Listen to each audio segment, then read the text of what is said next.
attention of an entire nation spilled into the streets at Black Lives Matter rallies, even in Kalispell, Montana, where we live. Sarah and I both knew how important it was to go, even despite the promise of armed counter-protesters wearing camo and waving flags and Trump 2020 signs. Sarah then pulled Badge and Lander, our 15-year-old, in tight for a hug. "I bet they'll have Confederate flags," Lander said on our drive to the protest. "What kind of idiots idolize losers?" After a moment, he asked, "Dad, are these the same people who keep coming after you at your job?" "Yeah," I said, wishing my answer could have been different. "Do you think they'll have any Kimbers?" Badge asked, referring to the major U.S. gun company whose sales office is headquartered in Kalispell. "'Cause that'd be weird." "I'm not sure what we'll see, buddy," I replied, "but they'll all have AR-15s and tactical gear. They're going to look scary and dangerous. That's because they want to frighten you." "Don't let them," Sarah finished my thought. "This isn't about them. It's not about us. It's about standing up with people of color." Then she shot a glance at me. "We're not going to let guns be a distraction." That's when I realized I was probably the most frightened among the four of us. I was intimately familiar with the people and weapons that would confront us, and I knew what those guns were capable of. That's because I was, even then, an executive at one of the country's top gun manufacturers. I am responsible for selling millions of guns. 1. One nation under guns.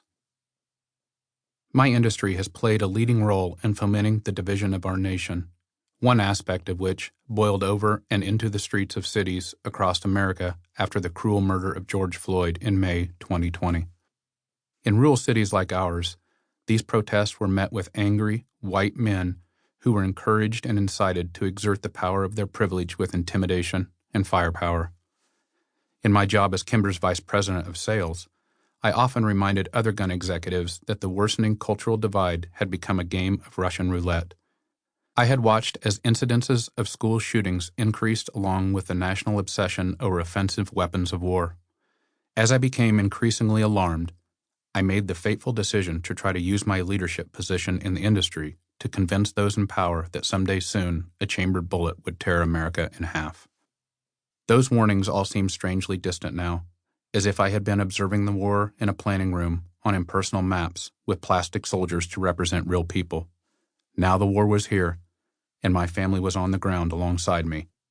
There were no more plastic figures, just us and the angry armed men my industry had empowered. Kalispell, in the northwest corner of Montana, is home to a concerning number of white supremacists, but also a growing number of people who feel called to stand up for higher principles. In many ways, our town, like many other small cities across the country, is a microcosm of the nation's cultural identity crisis. As I prepared to join Kalispell's Black Lives Matter rally in June 2020, I knew that my family and I would experience the culture war close up, on a personal scale, and it troubled me. I felt guilty because I was still in the industry, although by that point I'd made a plan to get out. Nonetheless, I had built a successful career selling tools designed for a single ultimate purpose, to take lives.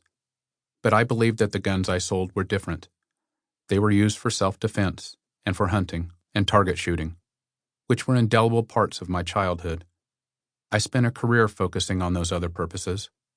I believed I was different from those who actually wanted to use their guns for deliberate killing. And of course I was, but I was also tied to them whether I wished to be or not. When I started in the industry, it wanted nothing to do with extremism. I stayed as long as I did because I believed in the ideals and values that I learned growing up as a ranch kid, as a hunter, and as someone who still appreciates the craftsmanship of well-built firearms. I thought I could keep the industry from changing, and then I spent years fighting to hold a battle line within it. By that day in 2020, I had begun the process of getting out of the gun business.